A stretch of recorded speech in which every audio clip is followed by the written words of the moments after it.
nugget of wisdom, because I think what's on Chris's heart is a problem or a struggle for a lot of people. So yeah. Yeah, Um, I'm looking to y'all for the wisdom on this. I have, you know, many more questions certainly than answers. so Chris, can you, I guess, start by talking about what is the question that you have, and what occasioned it? Mm. So we may have to work in kind of in concentric circles. Okay. I'll start broadly, um, and perhaps I should start with what occasioned it, and that it is that I have in the last essentially year, just under that, kind of been I've been nearer death than I have. I'm youngish. I feel young. I'm 35, and I've not been around a ton of death. And even though I began in kind of working in the Pentecostal tradition, that's what I was raised in, and have been a minister in that for many years. And then just a few years ago, kind of ended up where I am. But um, even in those experiences, I wasn't around death too much, and I've been nearer to it. Um, Last year, just in last December, my aunt died in after years long battle with a terminal illness, and then I preached it was really the committal for that, and my grandparents are both in their 90s, and they are fading. And my grandfather talks about it a lot. And so Hmm. entering into those conversations a lot. And very close to my grandfather, especially. And and then also just some folks in the church. Um, and so it's it's been on my mind. It's been kind of on my heart. It's been the subject of a lot of prayer. Um, like I said, more so in the last year. And so I think I've been thinking about kind of starting to draw those circles. I've been thinking about, you know, what does it mean? You know, what all might it look like? Not in any kind of wooden sense. I know it's particular, but what are the ways that kind of faithfully being with those who are dying, or those who are, kind of the bereaved, right? But also, especially preparing for, and then during and after, my aunt's funeral, thinking about that, kind of that presence, that pastoral, faithful pastoral presence there, um, in those spaces. And so again, I mean, I'm sure there's other specific questions that will emerge here, but that's kind of where it is for me right now, broadly. Um, so just listening to you, my first thought is that it's difficult to be a pastor uh, to your family. Yeah, Um, that's been the that's been a and then very if specific subject of prayers. Yeah. and then if you are going to play that role Hmm. in the context of dying and funerals, nevertheless need um, someone else who has a word for you, I would say. Yeah. Eh, I'll be more specific than Jason. You also need a preacher. That's what I meant. Yeah. Yeah. Listening to you, Chris, you know, um, there's a precipitating event for your questions, right? Hmm. And yet, and yet, for all of us, death lingers there. It hovers. Yeah. Um, that's essentially what's going on in Genesis 3, when Adam and Eve hide because they heard God. They were fearful of God when they heard the rustling of the leaves. just that rustling of the leaves reminded them or informed them or declared their sin and their mortality already before God ever said to them that you're going to die, or told them what their lives would be like after the fall. And so we all have that question there.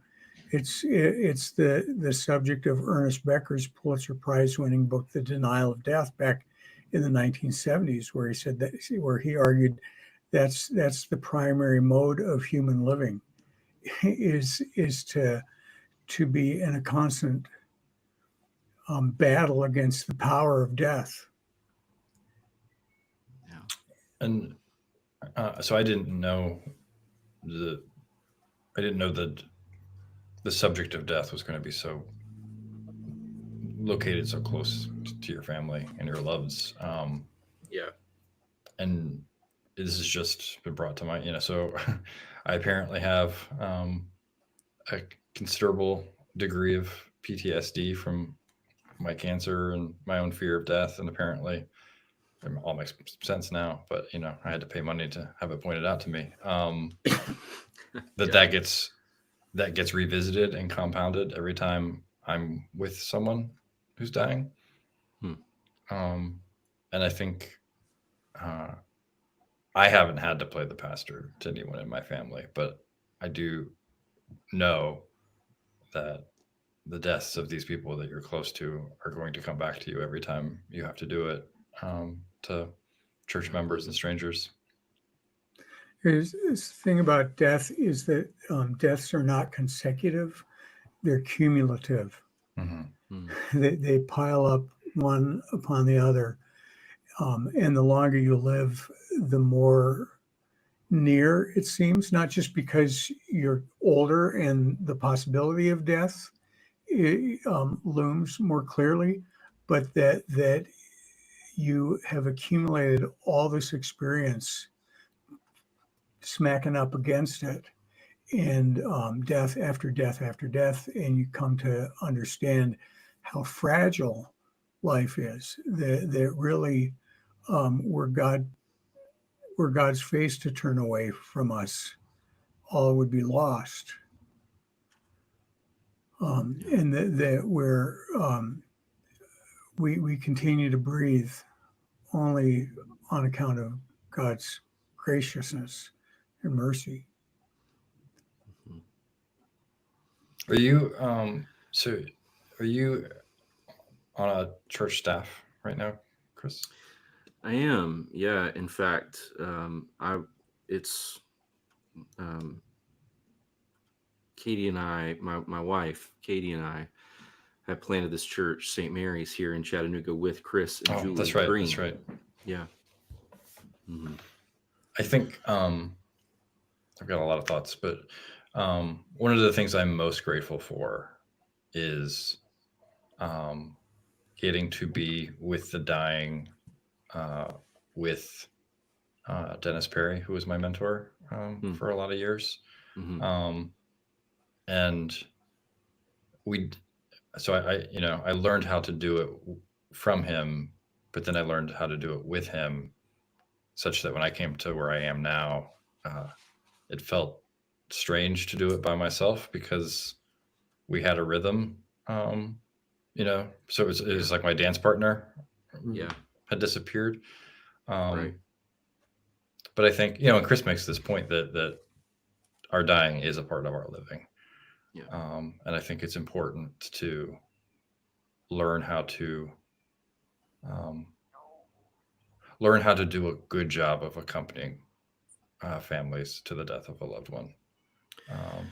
And I think it is that accompaniment that is very near the heart of even my initially reaching out to you, Jason. I mean, that's so much of what I was thinking of. And I know, like I said, I mean, I know it's going to be in some ways particular, of course, to the people that we're with. I'm not trying to make it, abstract. I mean, I think about my own grandfather, and like I said, I mean, he's in his mid 90s, And until he was like 90 or 91 years old, he was incredibly active. I mean, like, climbing up on his roof because he thought he saw a loose, shingle, that kind of stuff. And, but then, long story short, he has ended up kind of really declining in the last few years pretty quickly. And so this is not a wisdom of my own. It was someone kind of being a priest to me and talking to me about it, a mentor, and saying, part of what you can do for your grandfather here is, and of course he had asked me if this was the case, but is to let him know, hey, we're okay. Your family, your kids, your grandkids, now your great grandkids, we're all right. You've been such a tremendous part of mediating God's grace and goodness in our lives, and our lives are bearing it out in these kinds of ways, and things kind of sort of in a way kind of reminding him about how in some ways clean this is, which is of course not what everyone gets, but offering that. And I have found that with him, it's been important to continue to offer that kind of over and over again, because he carries so much kind of anxiety for other people, in our family, and feels powerless, to help. He's immobile, and so it's difficult. So yeah, just that accompaniment. And in that priestly role, I usually I try to be there at the end as much as I can, and as much as I can be gauged reliably. And I think it's important. I think near the end to have the family kind of take turns voicing doxology. Yeah. And then it's important to give them the space to name what they're grateful for, or what they regret, and then in your role to rephrase what you've heard in the form of prayer. Because and then to segue from that extemporaneous prayer into something more liturgical and recognizable. The absolution, the benediction. That's, I think when that's done well, people find that helpful. And then you'll also hear things that are important to name in the sermon at the funeral. Yeah. That's good. That's helpful, Jason. I remember, 6 months ago or so, like a pillar of the church died, and so as he died, I had them do just what I just said, and everybody at church has like one particular frame of reference for this guy, super church guy, Kairos, like Kairos. He's always wearing a Kairos t-shirt, or button-up shirt, and just great guy. But his son had a different frame of reference for him before he became that guy. And I didn't even know this, this other story existed. But I heard, as they were going around praying, like offering thanks and stuff. And he said something about like, I'm so grateful that the man you became is not the man that you were. And I was like, oh my gosh, like, there's like a story here that I need to find out. Yeah. Yeah. So it's, and then, it's all, I think the language of the priest is important because I do think there's an art to it. How to lead people through that um, without it seeming too wooden or perfunctory, Yeah. um, but not being so passive that the events overtake you. Um, how do you name a truth like, oh, the surprising side of this person? How do you name that in the context of a funeral sermon without it sounding like you're just airing dirty laundry, but instead um, showing the kind of openness that grace makes possible? Um, and then to your question, like, how do you do that and also be the grandson or, I mean, that's a whole other Yeah. thing.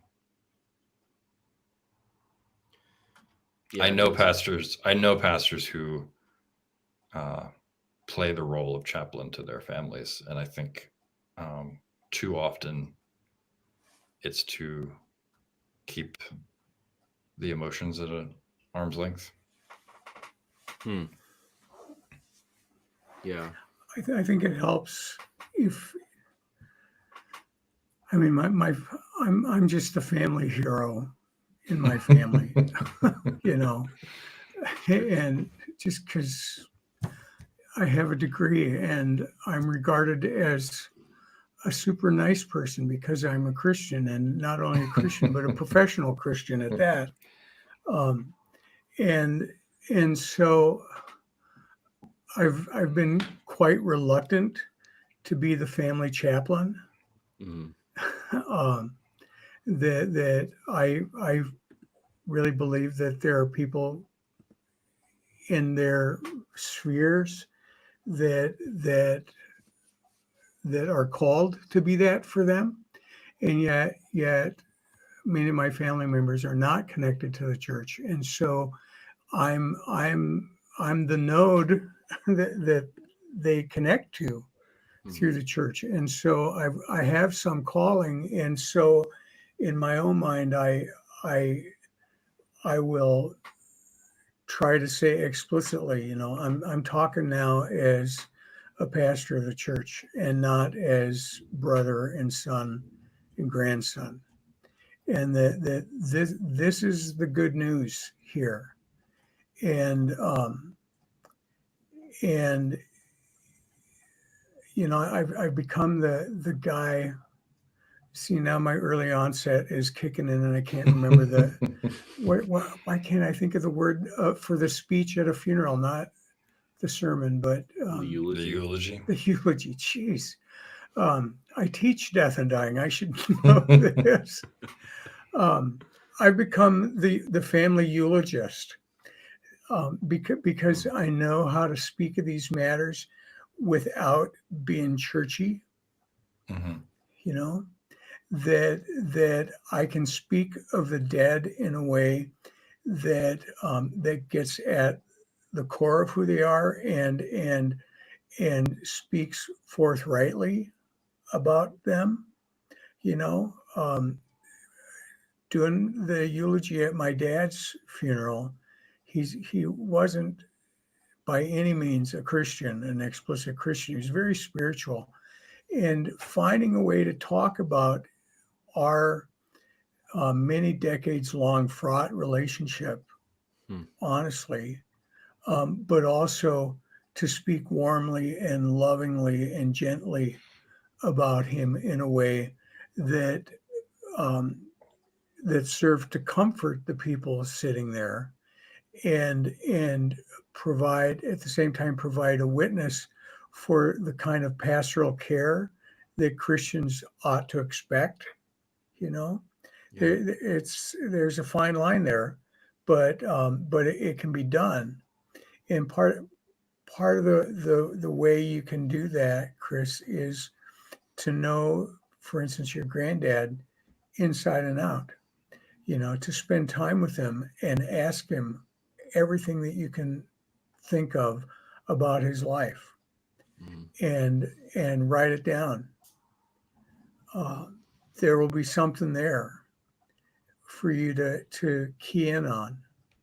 When my sister died, it was a stupid little flamingo feather that she had discovered on a visit to the zoo here in my city when she and her husband came to visit, that she wound up having framed and put in her bathroom. There's this one little thing that became this way in to who this God is, who has claimed these loved ones. In a way, what we do with those eulogies is we're simply echoing God's word in Genesis, that when human beings are created, it's all finally tov ma'od, way good. That God has something to say about these people, no matter what their story is, who they are now, who they used to be. That there's a gift of being able to be the giver of life benediction. Yeah. I think thinking about the challenges I've faced in ministry, so I think one of the biggest challenges, and maybe you've heard me rail about this before, is the first funeral I had ever been to was was when I had to lead. So I didn't really know what to what people expect, and so it was a learning curve to realize that what I was told a funeral sermon is not what people expect, and maybe that's different in East Tennessee, but it's definitely been true in Virginia and New Jersey, that they basically expect me to just talk about the person. Right. So they want a sermon, they want a eulogy, not a sermon. Yeah. And how do you? And they want a celebration of life, not a funeral. Yeah, and so there is a distinction there. And how to like gently change those expectations over time, because I do think the expectation of a eulogy then leads to kind of a not kind of it produces Pelagianism that then encourages you to lie as a Christian, Right. and so we start lying about whether or not someone was a good person or not, because it's this biography that God credits, and so I think it's for me, it's been important to not to allow any lies to be told in a funeral, for truths to be told with mercy. I remember visiting a woman in my last parish who lived in a nursing home about a half hour away from my town, and she was just kind of awful. She was cantankerous and sullen and surly, and nobody liked her in her facility that she was living in. And I'd ask around in the congregation about her, and they went, "Oh, geez, let me tell you about her." And then she died, and I had to figure out how to speak about her. And I'm kind of proud of this, which is an indication of my sinful nature, of course. But I remember beginning that sermon with the words that she was no angel, but she was a saint. To be able to turn on that word saint, to say that your saintliness comes because of what God says about you, not because of, like you said, Jason, that Pelagian biography that we so carefully construct in our days. And as a priest, Chris, you face.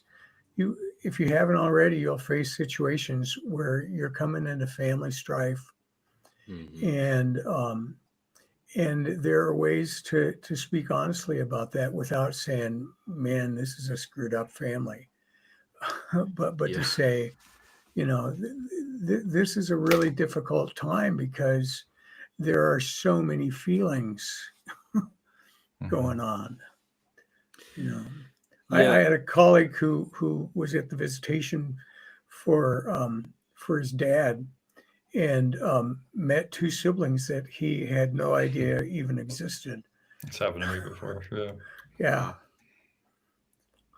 Yeah, well, welcome to the family tree. Right. Yeah. See, Oh, and I've read a couple of Chris's funeral sermons that he's posted before, and he does a good mhm. job of it too. That I think, my practice, and that's not to like commend it to anybody. It's just, you know, I will take notes when I sit down with the family, and I just let them talk.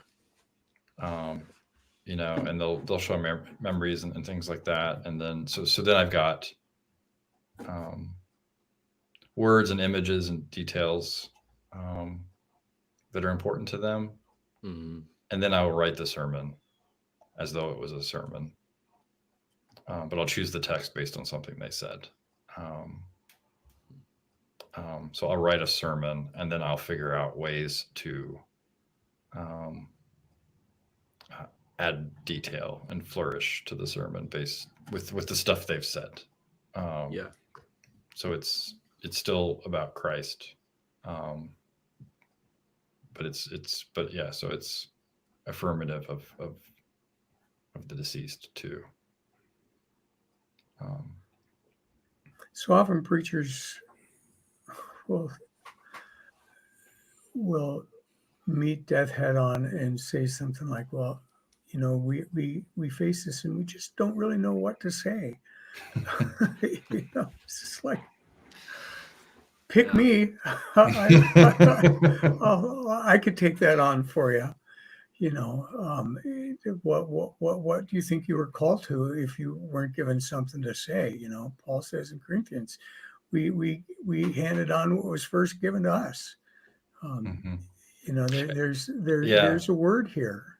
and I think that's, thinking about your family, Chris. That I think, that's because it's important as the pastor and as the preacher, um, that you have a particular word to proclaim, Yeah. not to mutter through tears, um, and that word is more important than your affection for the deceased, and so you Yeah. have to. Um, it's not that like any emotion is inappropriate, Mhm. but, you can't let it overtake the promise getting handed over. Yeah, I mean, man, a lot of thoughts here. Yes, to that last, I agree. In fact, I had a kind of experience a few months ago, um, where that lesson, I mean, I already believed that to be true. I mean, that was some of the training that I received when I was discerning holy orders. I mean, that idea was spoken of, but I found myself visiting someone else, and then in a hospital, and knew of this other woman who was there who was dying, and went there to pray with her, and felt kind of overcome. And I walked out of that situation thinking, boy, that just wasn't what was needed.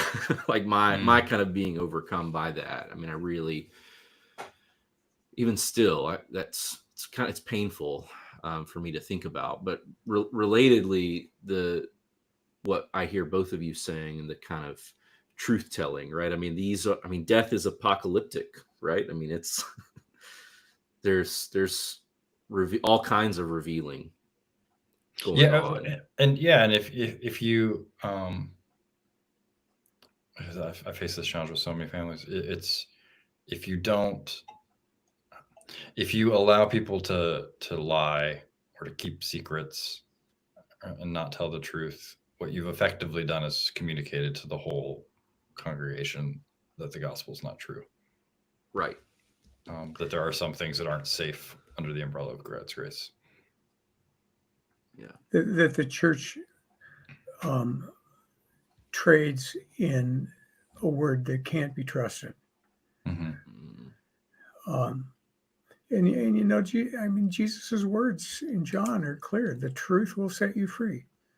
Mm-hmm. And he calls himself, right, the way, the truth, and the life. That if the truth is spoken, that's him there in the midst of it. And it's and sometimes the truth is just, this sucks. My first year and a half in the parish, I think there were 5, 6, 7 baby deaths that I had to deal with. And there's that has to be named. There just is. We can't say that there is good that comes at this point about death. If it's a long, horrible slog through, a painful disease or ALS or a long slide into somebody's dotage,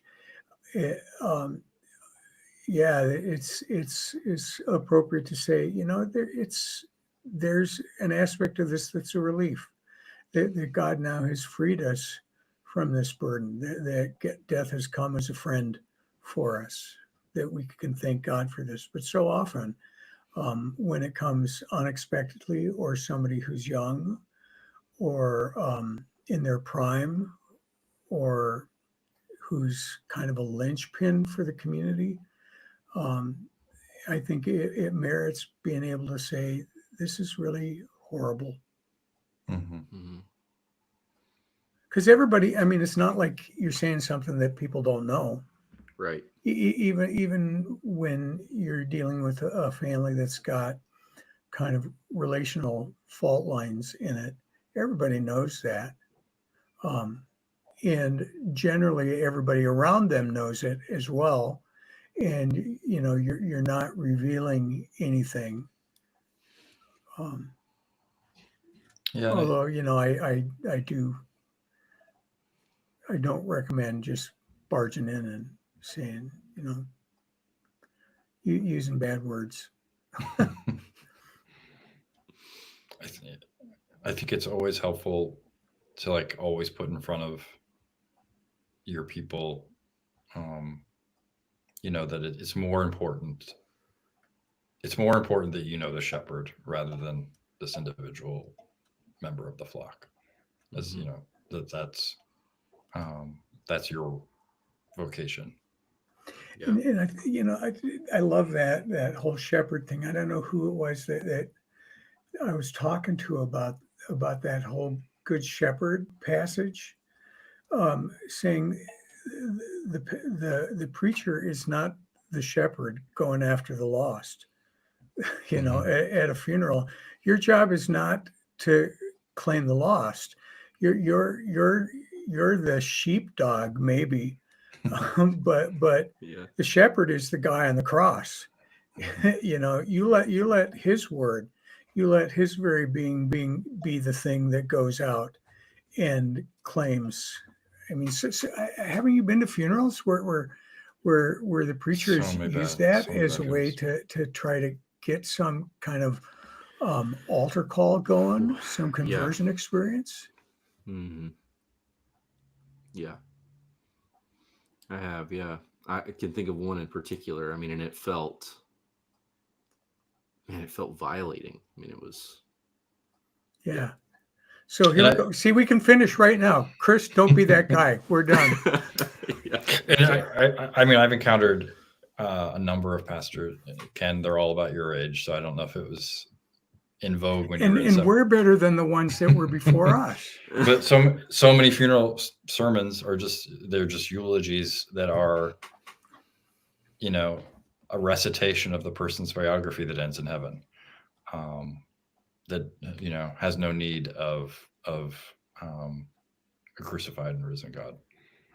On the other hand, Jason, that person's, the events or details of that person's life are, whatever scripture passage you choose, that's not the only text that you're preaching on. You're preaching on this person as the text that gets interpreted in a funeral sermon. Right. as well, right?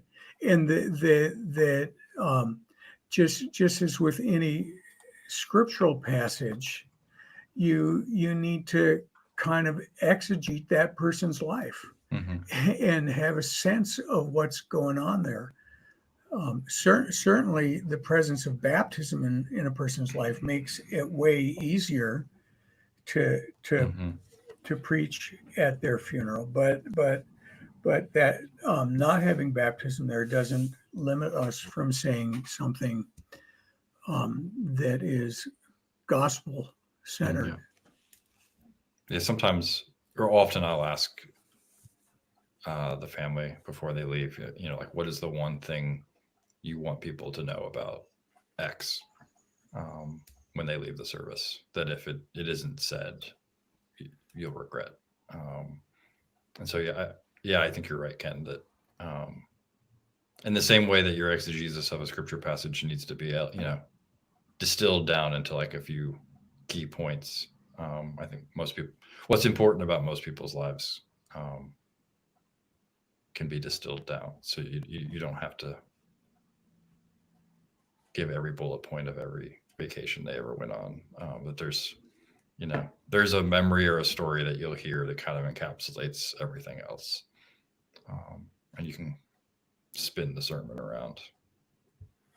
The Yeah. funeral for a woman um, who I met the first day of my first call, moving in stuff into my office. She saw that I had a hat collection, including a bunch of old 1950s and 60s church lady hats from my internship congregation. And she said she was just moving away to go live closer to her kids.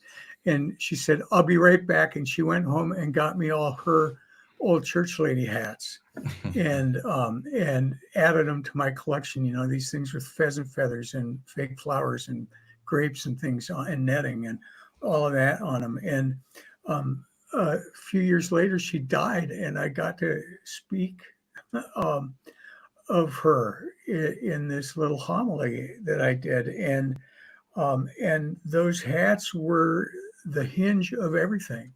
That she'd raised a family where everybody was connected to the faith. That she had handed on things and that were lasting and good and true. To be able to talk about that, and the way into that was, I had a big shopping bag full of her hats and pulled them out one at a time and handed them to the daughters sitting there, um, and and they just roared when they saw mom's hats. Hmm. The funeral director said he'd never seen people laugh like that at a funeral, but those hats got handed on to the daughters and became the vehicle for talking about the faith, this good news of Jesus Christ crucified and risen that had been handed on to every single one of them as well. Um, there's always something like that. And then after the service, all the grandkids grabbed the hats and decided that they needed to try them on grandma to see how she looked in her hats. The dead lady had on the hats. I was thinking over the years, Chris, I've been struck by the number of kind of unchurched people and then like contemporary worship people will specifically ask me to wear my robe and sometimes even a collar um, because they don't want to get the sense that I'm making this shit up as I go along. Right. And I think, And by shit, we mean good news of Jesus Christ crucified and risen. yeah, I'm just saying. School on. But I think part of that too is um,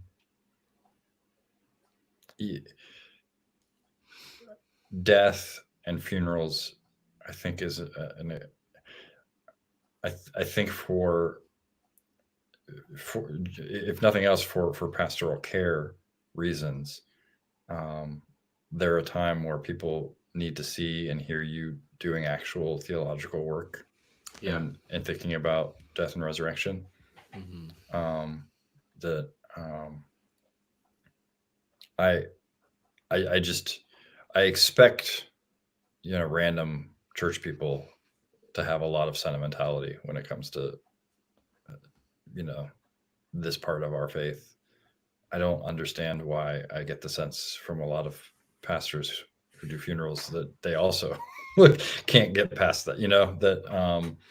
That I think people want, especially like in fraught situations. It's easier for them to entrust their loved one to the Lord if they think that promise is true. Um, and the promise seems more true if you've got 2,000 years of other people's thought, joining you.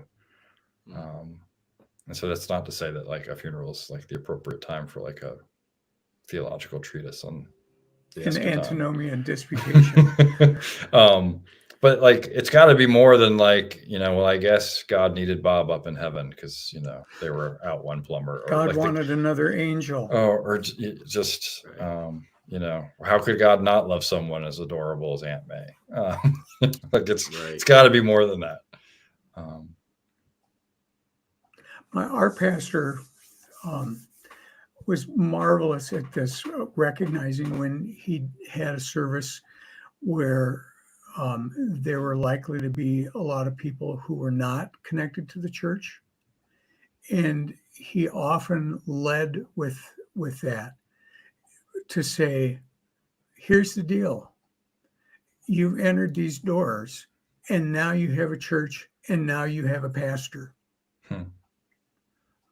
I'm here for you, whatever comes next in your lives. that funeral becomes an a moment of evangelism, and in a similar fashion, I think if you get to know the funeral directors in your town, and let them know that you are willing to do funerals for people who are not members of your parish, you will have access to folks that are kind of a delight, will be a delightful addition, and sometimes sweet comic relief from the day-to-day piety that you encounter. That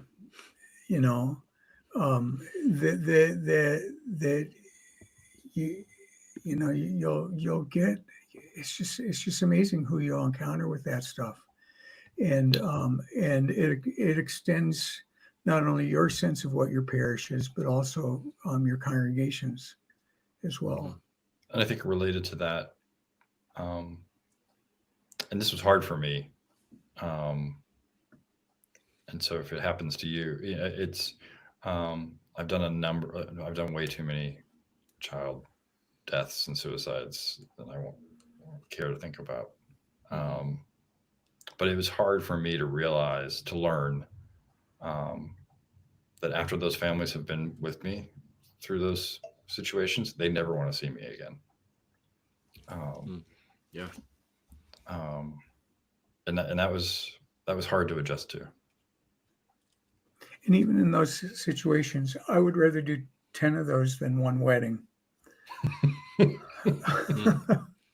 because those people are facing an immovable object, this force, this power of death that cannot be changed, and are so desperate for a word to come into their midst that bridal parties aren't interested in hearing.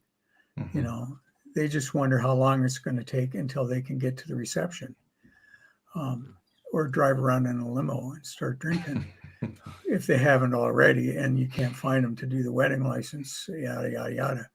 But, and it's hard too. I mean, so, it's hard when you're in one place for a long time, and, they're not just congregants. They're not your grandpa, but they're, they're people for whom,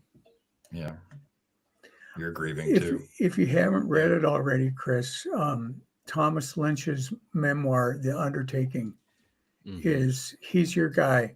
He's a funeral director in southern Michigan, and it's a memoir, one of two that he's written, I think, on his experiences as a small town funeral director. And he's the guy that can kind of put into words what it's like to be in it for the long haul against death. Yeah. To come up against that again and again and again. Mhm. Yeah, I think if I'm not mistaken, Jason, did you have a conversation with that fellow years ago? A few, yeah. Okay, yeah. There's one I He think that I has an remember years autographed ago, and book. it was okay. I've stayed in his house in Ireland, All right, from which I may have stolen a couple of books. good. Yeah, I I will want to check. mention something, Chris, here Mm. too. That the rigor with which you approach dying and funerals and pastoral care in the dying process affects what you do as a preacher Sunday after Sunday after Sunday, because um, death is present in the pews, and that is the fertile ground of the parable of the sower. Yeah. That is where every sermon needs to be aimed. There's a scholar named Kenneth Doka who's done incredible work on grief and loss and death and dying. Doka is how you spell his name, and he's really coined the phrase disenfranchised grief. That if you poll any group of people, what 10-20% of people will be dealing with the death of a person somehow, and grief as a result of that loss. But there are other deaths and losses that have no public recognition, no ritual that you can use to deal with them. And it might be a suicide or somebody who's thought of as grieving but doesn't really know what's going on, like a child or somebody who's developmentally disabled, or a loss would be like a divorce, for instance, or a college student working really hard to study and then failing a test, and he calls that disenfranchised grief. And when you count those griefs and losses, Doka's research says that in any group, 80% of that group are somehow dealing with the death of something. Yeah. And I think you can apply what you learn about deaths and dying and grief and loss and funerals to the day in, day out work of pastoral care, leading worship, and stepping into the pulpit to have something to say. That in essence, what happens on a Sunday morning, every Sunday morning, is a funeral service for the old person that is dying, the old sinner that God is letting the world use to kill off, so that a new person, as Luther put it, can be raised on account of the word in righteousness and purity, to live faithfully then. I think I was thinking, and I think this is true both in your role as pastor and then your, as grandson, and it's and this is one of the things that Thomas Lynch does a good job of pointing out is um, that the dying process and it's all a liturgy, and going through it is helps people grieve and move on, and so the more embodied and routinized you can make it, the better. That's why I think extemporaneous prayers at a bedside need to be coupled with something recognizable and historic. That's why it's important for people to throw dirt on the casket and to fill up the hole and not just walk away. Mm. Like all those little just gestures that grate against, Gnosticism. It's Uh, I Yeah. mean, Jason, you know Ryan from 2 weeks Mhm. ago. He preached at his grandmother's funeral, and then we all went to the cemetery about 6 miles away, out in the middle of a field above this little creek, um, and um, and they did the pastor he did the graveside stuff, and then everybody went and got shovels from their pickups, and I had a shovel put in my hand, and we all put our backs into it, and we all shoveled dirt, shovel at full after shovel full of dirt. And as my old friend Paul Hansen talks about, what we did that day was not bury her; we planted her Mm. to be raised on the last day, Oh. like a seed. That this one lies dormant now, and yet there's a final word that's coming. And this That's is a sweet something whispered into the dead person's ear. It says, "Get up, get up." yeah, that final word. I think, and Chris Green does this as well as anyone I know. That you don't, of course, like you don't want to reduce the gospel down to what happens when we die, um, or to turn Jesus into, you know, an instrument by which we access heaven. But you know, it's inappropriate to try to like violently correct people's theology of the afterlife in the context of a funeral, which means you have to do it other places, And so Right. I think finding times and places to correct people's kind of cultural sentimentality uh, about death and what Christians believe, finding other places to do that Yeah, is save important. that for Annunciation Sunday. So you could talk about the angel Gabriel. Here's what an angel is. This isn't something that people become when they die. They don't Mhm. go up on clouds and play harps like in New Yorker cartoons. Right. Um, yeah, to find spaces to do that with clarity, I think people find helpful. Um, I want to say this, Chris. You're thinking. Your brain is going first. I want to hear what you have to say, and then I've got something to say to you. Well, a few things. I guess I'll just pick one to the last. Jason, part of what I'm thinking about is those times then that you encounter. I'm thinking about people who aren't necessarily a part of your congregation, right? But maybe those who you don't know as well, but you're kind of called upon nonetheless to be in that space. What's something mhm. like that? Is that correction even possible there? Do you hope it's kind of given over to someone else, or? No, I think. I mean, because I think you can do it with some grace and humor, Mm-hmm. um, and always blame the church first. Well, of course you believe that. Like, we've done a I'm better job. sorry. These are Jesus's words, not mine. Yeah, You right, right, know. right. um, but yeah, and because I think um, most people know that what most people believe is bullshit. Um, you know, but then when they lose someone, they're afraid to name it. And so I think giving them a clear understanding of the church's promise um, is helpful to them. Like it gives them permission Yeah. to believe and to have hope. Mm-hmm. I think at every funeral I will name, like the Fleming Rutledge always makes the point that Rome crucified hundreds of thousands of people, and we only know one of those people's names. Um, so to just to to name that, um, um, kind of just straightforwardly, um, Mm-hmm.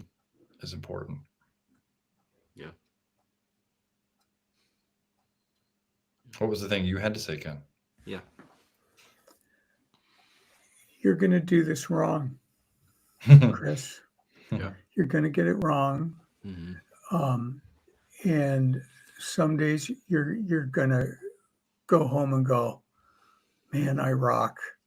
I rock the world of funerals. But the thing is, it's not about you. Right. It's about the one who claimed you and called you. And in the end, it's not your word And that's what at I meant. all. Yeah, and that's what It's his, and it is the word that was spoken to you at your baptism. It's the word that you proclaim when you preside at the Lord's Supper. It's the word that comes in the absolution. And I just wrote a thing for preaching in prison that Jason put on his Substack lately that just said it all boils down to one word: you. You know, God has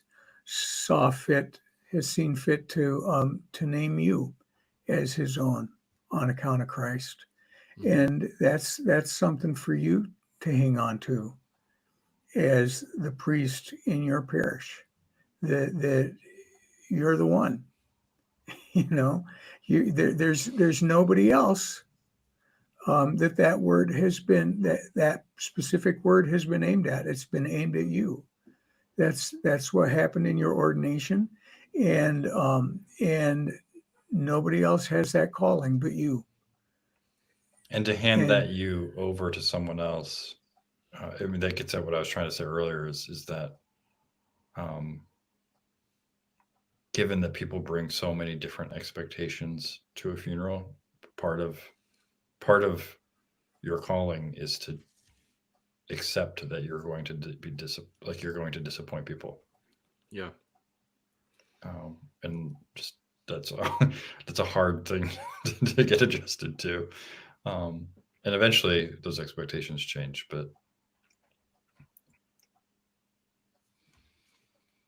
Yeah. you have to love Jesus more than you love being loved by his people.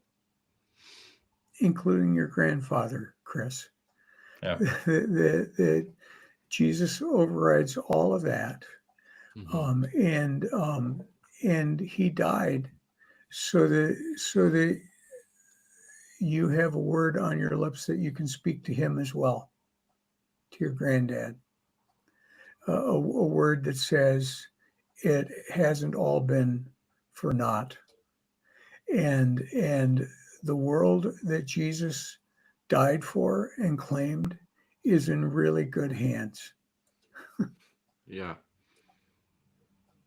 I remember someone came up to me at the end of a funeral when I was really young and said something to me about, like When he was it, 42. um, he just said something like, like any Jewish rabbi or Muslim imam could have preached the sermon that you preached, for that funeral. Or even a Starbucks cup Yeah.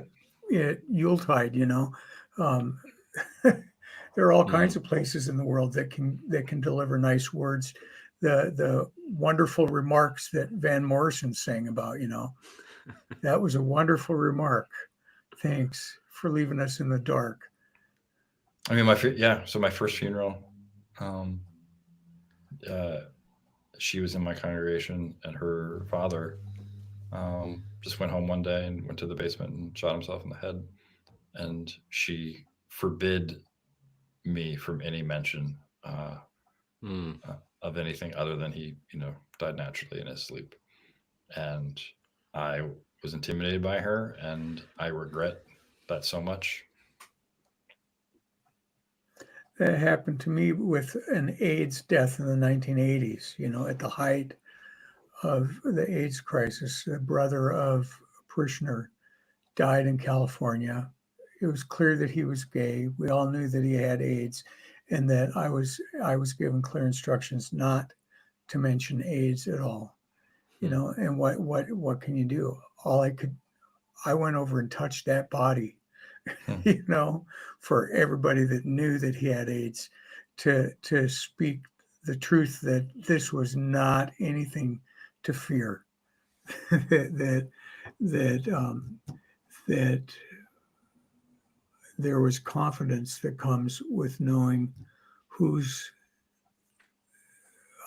who's the dead guy was. Um, and I'm still alive. Yeah. You're going to die yourself, Chris. Yeah. What do you, and you will have some young punk Episcopal priest come to your bedside. What do you want to hear? Yeah. I want to hear the truth. um, I don't want to hear sentimentality. I want to hear what Christ has laid claim to and how that holds me and the people that I am thinking about as I'm dying.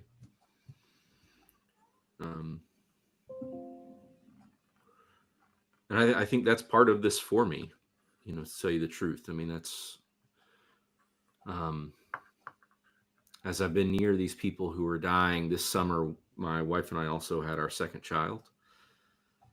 And something about that and the combination of a birthday over the summer and kind of rounding the corner and kind of change. I feel the kind of seasons of my life starting to change. And so it has me, I think, thinking about things like just that, Ken. It's also fragile. Yeah. Yeah. I think it's also with your granddad, um, to remind him not just of those that he'll be leaving behind, but of those who've gone before. Mm-hmm. That our pastors, we have a half circle altar rail in our chancel in our congregation, and our pastors often talked about that half circle as just the visible half. That there's the other invisible half of the circle when we come forward for the sacrament of the altar. That the saints who've gone before us. That's from somebody. I know I've heard that before. Yeah. That's Russ Lackey. I don't know where he got it, but it's to tell him that he's part of a parade of saints who have all faced east toward the rising sun. Mm-hmm. That no matter how dark it is, will rise. Yeah. But just to make sure what we said earlier, given what's weighing on you, you need a preacher, and maybe also a therapist. Yeah. Well, I've got both. I'm grateful for both. And one of the things I maybe, I don't know, Ken, like maybe different parts of the country are different, but here, like in the DC area, um, people with means and they're, someone can be in their late 70s, 80s, and they react to their impending death as though they were Job. As though it's this like cosmic injustice. Right. Or they're just in complete denial of it. And doctors will very often not tell them candidly. It's so it's part of your job too is just to kind of wedge open reality for people. It's okay to ask impudent questions. You know, tell me how you're feeling about this. And don't wait for them to say it scares me. Ask, what's scary about this? Or like, what do you worry about leaving behind? Do you think that this diagnosis is really going to be terminal for you? or is this really how you want to spend the last amount of time you have? I remember reading Atul Gawande's book about dying, and talked about his dealing with his dad and having this conversation with his father about what he wants the end of life to be like. Okay. And, you know, what's the priority for you as you get older? Do you want to be safe? Do you want to be connected? Do you want to have spiritual activities? Who knows, right? And we had that conversation with my wife's mom a few years back. And then when it became absolutely clear that she needed to be in memory care, that was the conversation that we talked about, where she had told us that she wants to be around people and she wants to be safe. And we said, have we got a deal for you?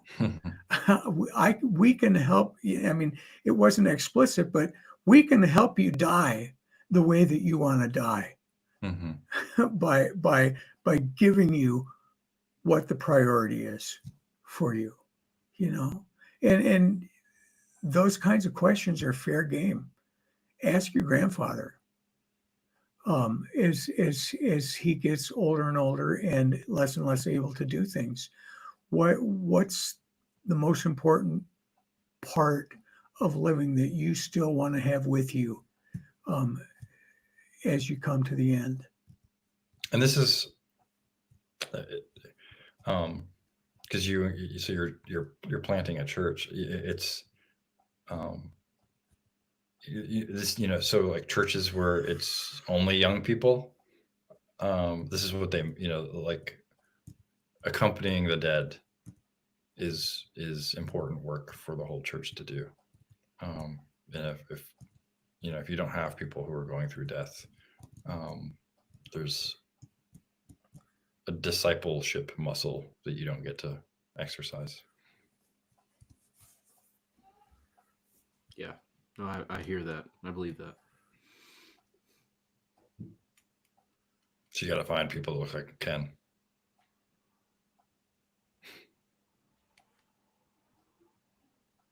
Yeah. And you know, when you do those hard ones, it's okay to go home and just grab onto your wife and say, put your arms around me, please. Yeah. I need the gospel in your form. Gather those babies around you and look at the life that really is God's intention and a sign of what's also to come. Yeah. No, that's I'm eager to see these notes, Jason. I had so I had someone in my congregation die the last couple of weeks. He was on my staff too, and he's just kind of estranged from his son and not much family. And you know, it was something like, I don't know, 3 dozen people from the church kind of took turns, like, you know, doing everything for him. And so he wasn't alone like a moment his last 2 weeks. And one of those was a woman I was talking to, and I was like, you know, I didn't even know that you and Mike were friends. And she's like, oh, we weren't friends. Like I didn't even really care for him. She's just like, you know, I felt like I didn't have any choice. This is what I was supposed to do. Yeah. I want somebody to come to me in the nursing home as I'm lying there feebly and bring me scripture and ask me to preach on it. I want to be engaged with God's word at the end. I feel like I'm You supposed to know, remember this. I'm hmm? gonna write that down. I feel like I'm supposed to remember this. I'll have to write this down. Yeah. Well, it's kind of a toss up. Which of us is going to go first? I think, Jason, you've got cancer and I'm old, so Okay. Contest is on. yeah. I mean, and by what I mean by that is, I just want the word present. You Mhm. know, give me something good. Um, Hmm. Hmm. Well, Chris, let us know how you're doing. Yeah. Yeah, you mean even right now? Or just Yeah, as I'm living through both. these things? Yeah. Both. Yeah. No, I think right now all this is it, it's hitting me, well. It's resonating. I agree, and I feel really grateful. I mean, I've been sitting here kind of just taking notes of you as you all have been talking, and um sort of thinking through this. And I will, I'll reach out more, and again, I think I don't know. I wish it was tidier than this, I guess, but I think I just feel I can just feel the gravity of it all. I mean, yep. I think. these are things I'm living through, and experiencing, and things that are really, close to my heart. I mean, it pulls up all sorts of things in me. Grief, hope. I'm thinking of one situation, and I feel kind of deep regret for the ways that I've just, I think, not been with this person faithfully, and um, well in their own kind of dying. So, yeah, it's a lot. It's a lot. As a priest, I think what I've been trying to say is, as a priest, you can you can make these moments beautiful. You can help them to make these moments beautiful, Hmm. but with no intentionality, the inertia is for them to be mundane.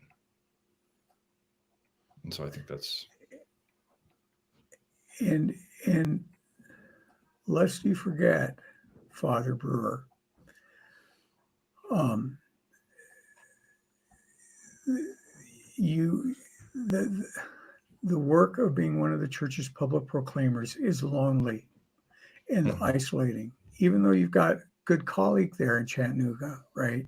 Hmm. Yeah. It's still lonely business, and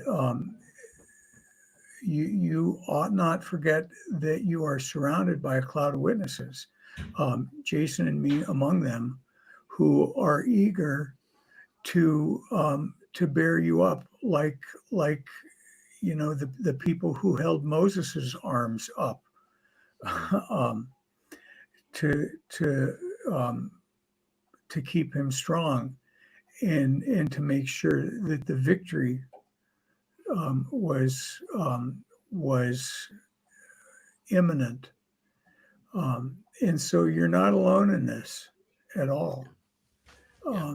You've got um, forget the decline of numbers in the church. You've um, you've added more people today to your circle Hmm. that you can count on, and that's why I think this podcast is important to many people. Is as a reminder that they're not alone.